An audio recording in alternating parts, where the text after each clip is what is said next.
Welcome back to the week that was, episode 2 of geometry. We have a triangle, and we're trying to find a perpendicular bisector of one of the sides. All right, I'll walk you through that. I want to find the perpendicular bisector of AB. I want a perpendicular line that cuts through AB. Open up your compass more than halfway. Lock it in real good. And I'm sliding I'm making an arc from point A and also from point B.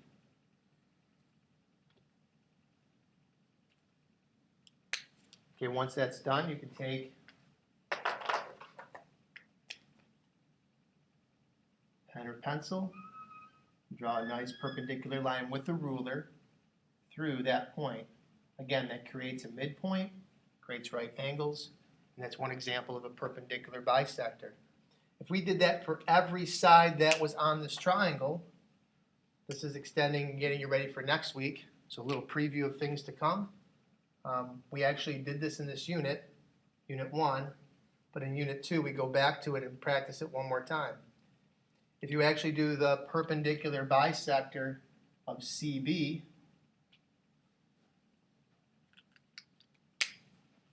and connect these two corners of this eye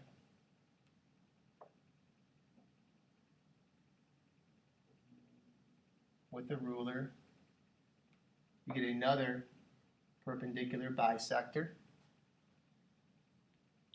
And the interesting thing is that both of those perpendicular bisectors met at the same point.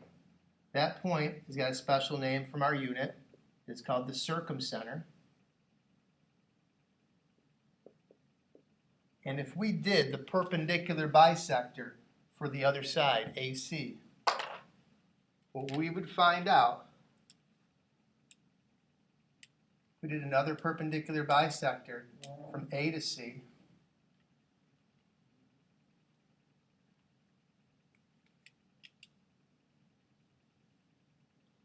we would find out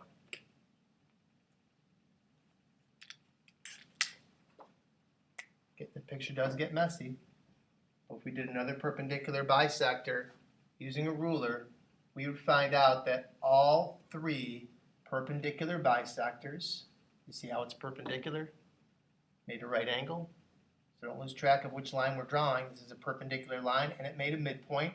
Those look to be the same size. All three perpendicular bisectors met at the same point, and that's what the circumcenter is.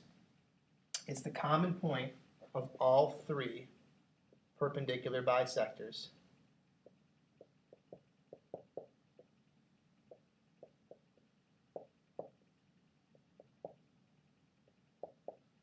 All right, so hopefully you watched the video and you got something out of it. You can replay the parts that you had trouble with. I know that I'll post a link down below, the open math reference link that's on my website, or that's posted down below. You'll see it in the comment section. We'll have a link to a nice website that has all the constructions that you ever would need pretty much for the course. And you can actually use that as a good review of the different moves that you make with the compass and the straight edge, which is a big theme for Unit 1. To finish things off with our circumcenter, the reason why it's got that funny name, circumcenter, is we can actually use that point as the center of a circle. It's a circumcenter, so like a circle center. Okay, we can actually put our compass point on the circumcenter, stretch out our compass to any point that's on the triangle, or any vertice of the triangle, lock down the compass, and if you did a good job with the circumcenter, the points should all be on at the same point, and the circle that you form around the circumcenter would fit that triangle, the original triangle, right inside a single circle. And that gives the circumcenter a very unique identity. It's a common point for all the three perpendicular bisectors. Just left out the symbol for perpendicular here. And since that's true, it is equidistant from every point, equidistant from every vertice or every corner. We'll call them corners, I guess, or vertex, every corner of the triangle.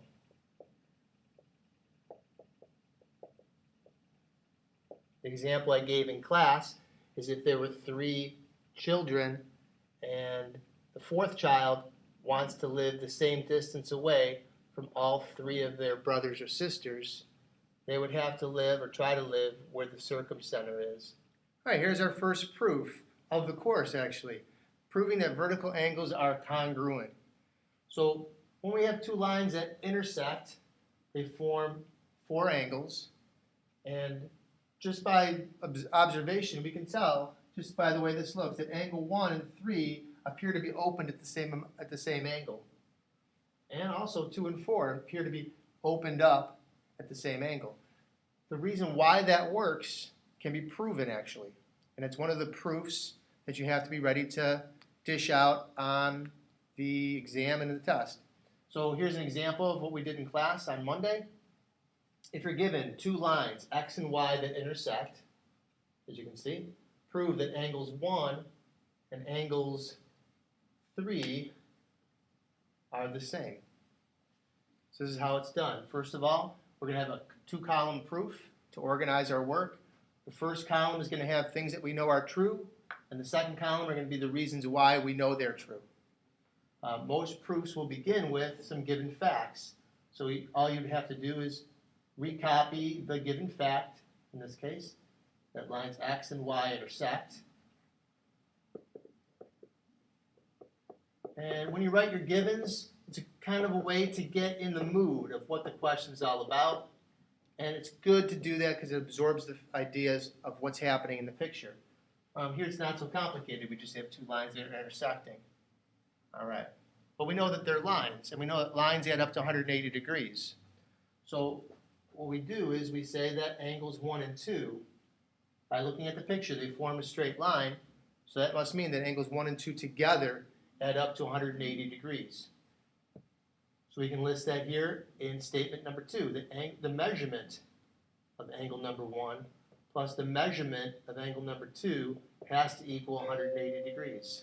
All right, and we also know, by looking at the picture, that angles 2 and 3 together form a straight line of 180 degrees. So that's another fact that we can write down, that the measurement of angle 2 plus the measurement of angle 3 equals 180 degrees. Now both of those facts are true because of the same reason. So the reason why 2 and 3 are correct are because those 2 angles form a straight line, and those 2 angles are called something. 2 angles that form a straight line are called a linear pair. So one way to write that or explain it is that linear pairs of angles total 180 degrees. You could say it in more words and it'd still be correct, but that's a nice compact way to actually say it, and that's one of the ways we'll write it in the course, that linear pairs total 180 degrees. Now think of this, 1 and 2 together make 180, 2 and 3 make 180, so that must mean, and this is without even looking at the picture, if 1 and 2 make 180, and so do 2 and 3, then I could write the measurement of angle 1 plus the measurement of angle 2 equals who? Think about it. To keep this balanced, this is equal to 180. This is also equal to 180. So that must mean that 1 and 2 is the same as 2 and 3.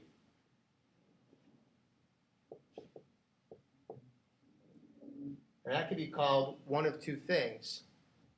Some teachers will call that the transitive property. It's one of the properties that's listed on your formula sheet. And it would be okay to write that down as the transitive property when you connect those 2 together. I'm a bigger fan of calling it the substitution property because we're substituting equals for equals. So we can basically replace 180 degrees with measurement of angle 2 plus 3. So if you think about this 180 degrees being replaced or being substituted by a substitute, an equal substitute for it. All right, well that's just how it's written. And then the last thing you can do is take a look at this. Both sides of the equation have measurement of angle 2 on both sides. So we could subtract that away from both sides to reach our goal, which would give us that the measurement of angle 1 is equal to the measurement of angle 3, which is very, very close to what we're trying to prove. The measurements of the angles are the same, but that would just mean that the angles are congruent to each other, or they're the same size and same shape. And that's what we were trying to prove, that 1 equaled 3. The reason why 1 equals 3 is because we subtracted away angle 2 from both sides. So we'd be left with the idea of subtraction to finish up our proof.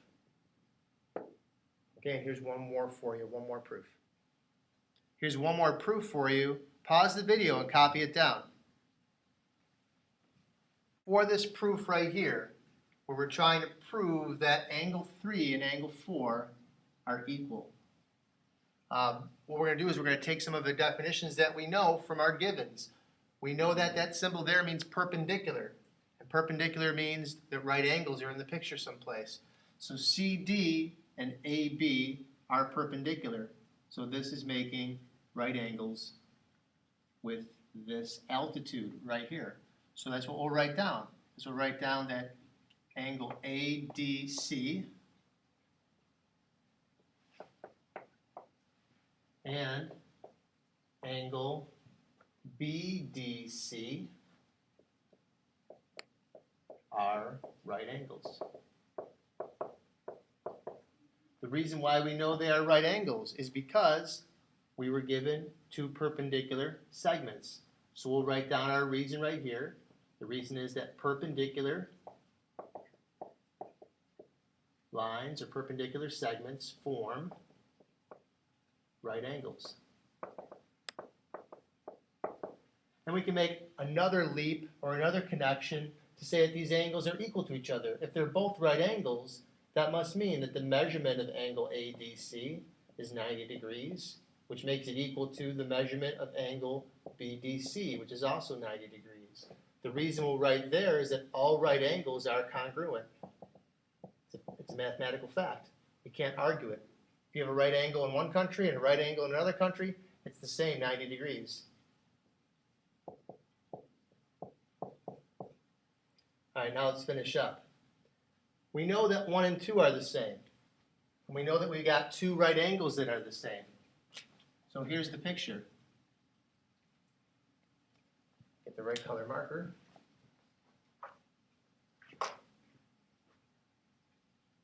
All right, so we know that this blue angle here is worth 90 degrees and is the same as this blue angle here, which is worth 90 degrees.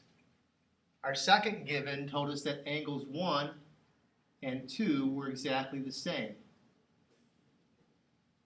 Well, if you take away angle 1 from 90 degrees, shouldn't it be the same thing as taking angle 2 away from 90 degrees? Angles 1 and 2 are the same. That's exactly what happens in step number 5. We can say that angles 3 and 4 are congruent. We can say that their measurements are the same. The measurement of angle 3 must equal the measurement of angle 4. And the reason why is by subtraction. And here's an instant replay of that explanation. We don't know how big 1 and 2 are, but what we do know is that they are the same. So suppose this angle here was 40 degrees. That would mean that angle 2 is worth 40 degrees as well. Since the entire angle is worth 90 degrees, I can take 90 degrees and subtract away the 40 degrees, which means that this angle here would have to be 50. And I can play the same game on the other side for the other angle. This entire angle is worth 90 degrees, and I subtract away 40, then this angle also would be 50 degrees, so 3 would match 4.